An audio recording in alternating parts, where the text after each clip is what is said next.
ଖ୍ରୀଷ୍ଟୀୟ ନମସ୍କାର। ଏହି ସୁନ୍ଦର ସୁଯୋଗ ପାଇଁ ବିଶେଷ ବିଶେଷ ଧନ୍ୟବାଦ। ମୋ ଝିଅ ଛୋଟ ଝିଅ ଅଛି, ଆଉ ଯେତେବେଳେ ସାରଙ୍କର ପ୍ରଭୁଙ୍କର କୋଳସ୍ଥ ହେବାର ଏହି ଖବର ଆମ ଅଞ୍ଚଳରେ, ପରିବାରରେ, ଗ୍ରାମରେ, ମଣ୍ଡଳୀରେ ଚାଞ୍ଚଲ୍ୟକର ପରିସ୍ଥିତି ସୃଷ୍ଟି ହେଲା।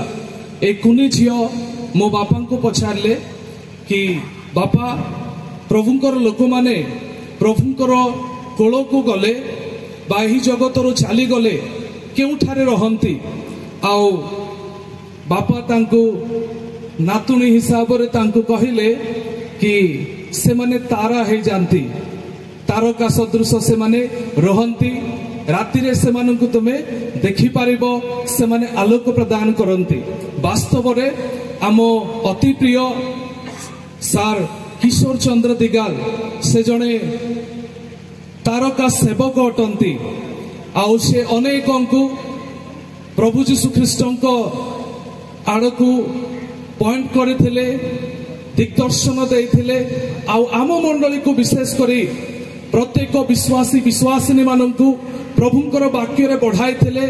आउ आज कहिबा पई चाहू तांको वाक्य रे आमे माने अनुप्राणित होई आमे माने सुसमाचार कार्य मध्य आरंभ कलु। आउ प्रभुंक अनुग्रहरु आम सियोन बाप्टिस्ट मंडली पक्षरु आउ एक शाखा मंडली प्रभु स्थापित हेबा पई सहाय्य करिसंती। प्रभुंक महानामर गौरव हो।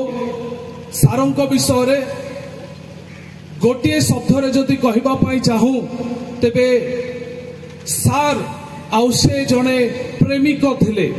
से परमेश्वर को प्रेम करुथिले, लोक मान को प्रेम करुथिले।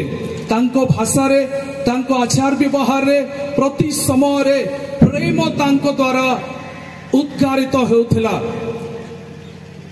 ताहांकर आउ सेही प्रेम आम मान को नूतन नियमर प्रभु जीशु ख्रीष्टंकर शिष्य जे जोहन जहाकु की एपोस्टल ऑफ लव कहा जाए, आउ सेही परी सार आउ से आम मान को प्रेम करिसंती। आम मंडली तांको ठारे ऋणी। आउ आमे जेतेबेले सारंक कथा सुनिलु आउ समस्त आमे माने अत्यंत मर्माहत होई पडिलु। किंतु मंडली जेतो आम मानकर 2 दिनर सभा रहितिला, गत जो दिन सारंकु आउ समाधि दिया जाइथिला आमे पहुंची पारि नथिलु।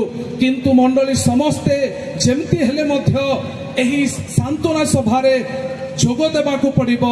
आम मंडली समस्ते आमे माने आउ एही विषय कहू कहू आसिलु।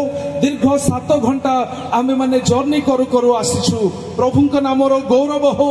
आमे आपण मानक समस्तक सम्मुखरे सारंक पाए आमे प्रभुंकु गौरव करूछु। आम मानक मंडली निमंते तांकर बहुत चिंता आउ तांकर आउ से स्नेह प्रेम ममता दिला।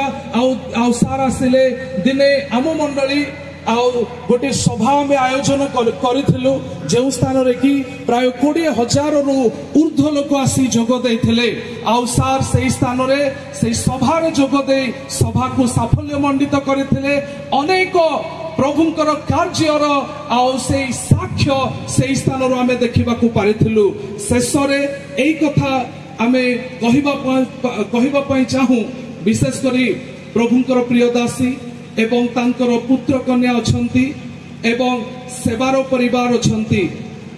अब्राहम, इसाक, जाकुब आउ जेतेबेले सारा आउ से मृत्युवरण कले, निश्चय अब्राहम को निमंते आ बहुत चिंतार विषय थिला। जेहेतु इसाक तांकर आउ से युवा अवस्था रे अछंती, किपरि भाबरे तांकर विवाह हेबो आउ किपरि सेमानकर परिवार बढ़िबो। किंतु परमेश्वर समस्त चिंतार भार से नेले एवं सेही परि भाबरे इसाकंकर विवाह कराइले।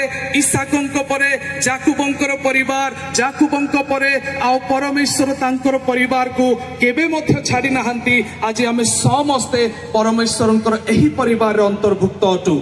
तेणु करी आउ आम मानकर एही प्रार्थना प्रभु तांकर दासी को आउ सेही परी संतान संतति को तांकर परिवार सेवा रे प्रभु बहुत बहुत आशीर्वाद करंतु।